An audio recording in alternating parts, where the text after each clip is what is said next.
Your dad in all of this, has he seen your success? He does see my success. I mean, my dad, I don't know what to say about my dad. You know, it brings a lot of emotion when I speak about him. You know, because he is a man that, you know, has a lot of kids. And he's a man Is that... he Venda?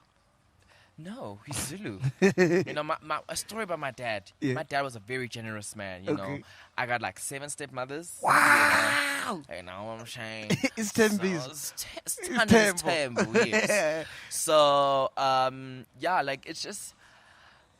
Like, my relationship with him is... Like, I try as much as possible to keep it as clean as possible, because the moment I think about him, you know, it becomes... toxic. Like, I try by all means not to think negative about him or anything, because every time I think of him, I just be like, oh my god, this man, like, my mom had to raise me alone. This man wasn't there. This man was with other kids. This man was doing all of these things, you know. Like, it's just... Do you think a part of that fuels you to be successful, so one day he can call you and say, I'm proud of you? I'm still waiting for that call.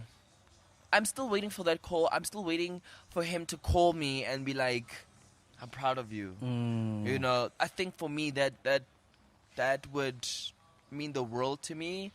That would...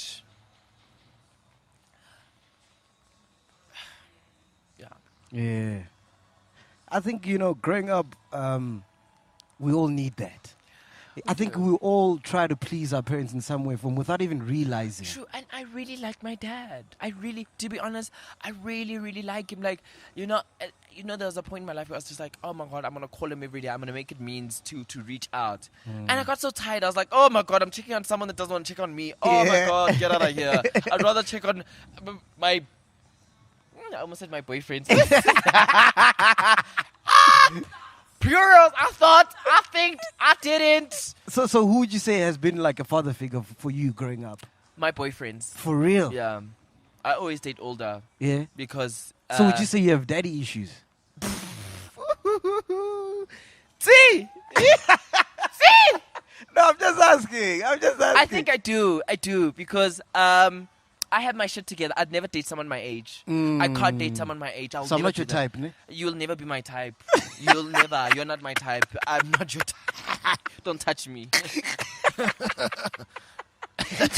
What is your type, man? My type is someone who has their shit together like me. Like, I've got my own place. I've got my car. I've got my businesses I run.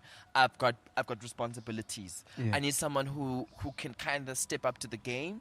Or who can kind of say, not someone who will say, oh, I can add this to your life. Someone that maybe can say that, improve this, add this, and do that, and do that. Instead of someone like, oh my gosh, Lasizwe has a car, Lasizwe drives a BMW. No. I don't want you to be fazed by that. I want you to say, oh, you're driving a BMW, I can get you a Porsche. Yeah. Come through, you know. All right, cool. So, we in high school, the channel is popping. Yeah. When do you start, like, celebrities recognizing you and stuff? I think celebrities started recognizing me like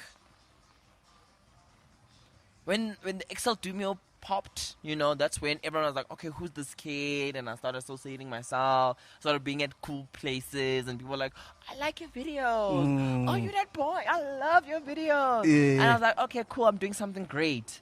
Let me continue at it. And then the You Got God pushed me also because now I was on TV. People were watching me. I was getting street cred, street recognition.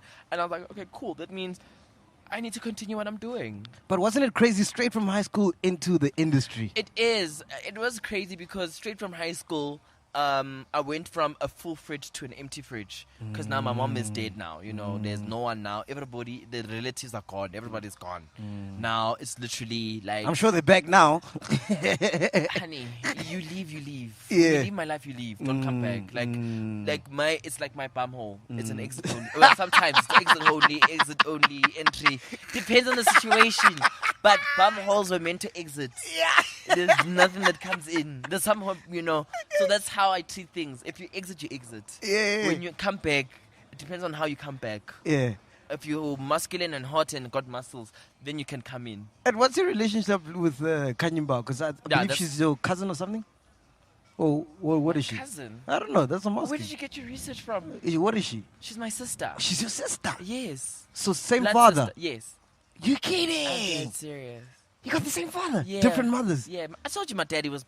Yeah. My daddy was a generous man. Oh, wow. Yeah. And had you met her, like, have you guys been... I met her when I was in, like, grade 3, when she had, like, the Lamborghini, and it was all night, and then she came home, and it's like, hey, I'm Khanyi Mbau. I'm like, oh, my God, that's my sister. I'm like, ah. Yeah. Oh, and how's your relationship now?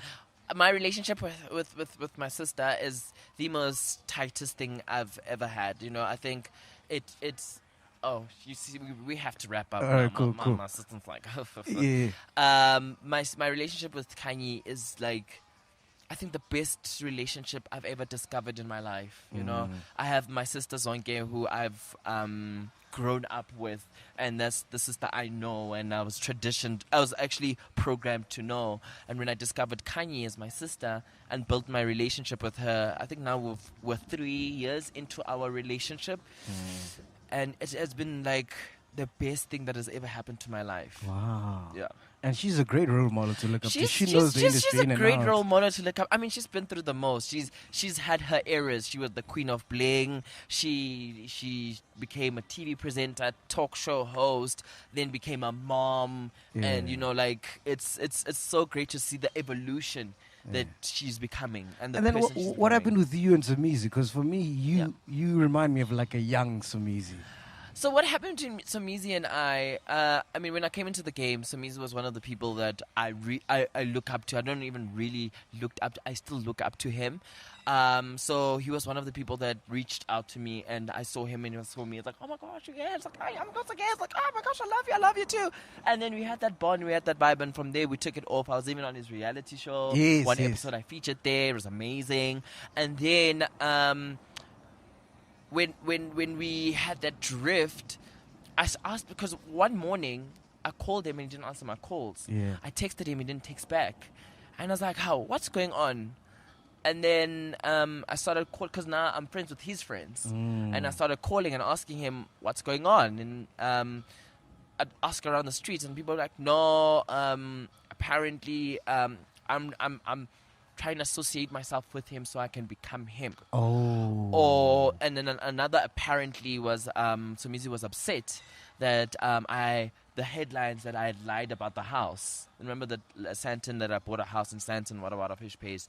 So that was also the upsetting part, because he kind of felt disappointed. So then I took it upon my own initiative to actually sit down with him and say, listen, dude, like, you know, what's going on? You know what's going on, and I heard, and if I've offended you in any way, I'm sorry. You know, like, I really wish we could go back to the relationship we had and what we shared, because what we shared was really something special. Like, I've never had an industry father. I've never had someone who's gay that understands that I can call 11 p.m. at night and say, yo, Somizi, listen, I'm going through this. Oh my God, this boy, I like this boy. I don't know what to do, and don't go for, because he advised me and say, oh, don't go for this boy, don't go for this one. Really, and I'd take that advice. So now all of a sudden it's gone. So. Wow. Yeah. And do you think you can never rekindle the relationship? I think after the conversation, we hugged it out and we were cool. I don't know if we will rekindle the relationship. I think with time, I don't know. At the moment, with time will tell if we're gonna rekindle. I'm cool with him, he's cool with me. We greet each other, but that's pretty much it.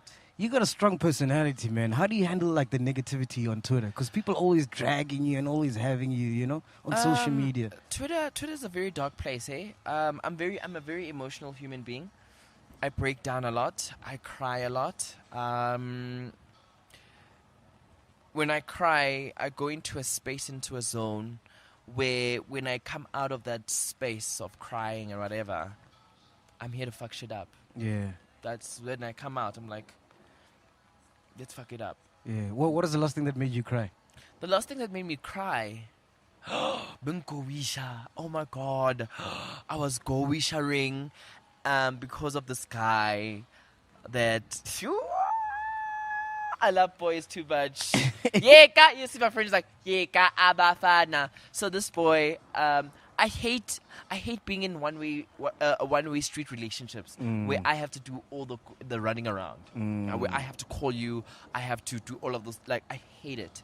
So it got to a point where I got frustrated with myself and said, Lasizwe, why are you entertaining this guy that doesn't entertain you?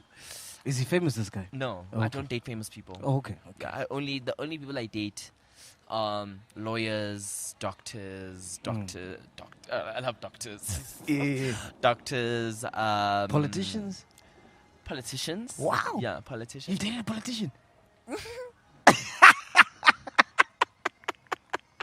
didn't say anything. Yeah.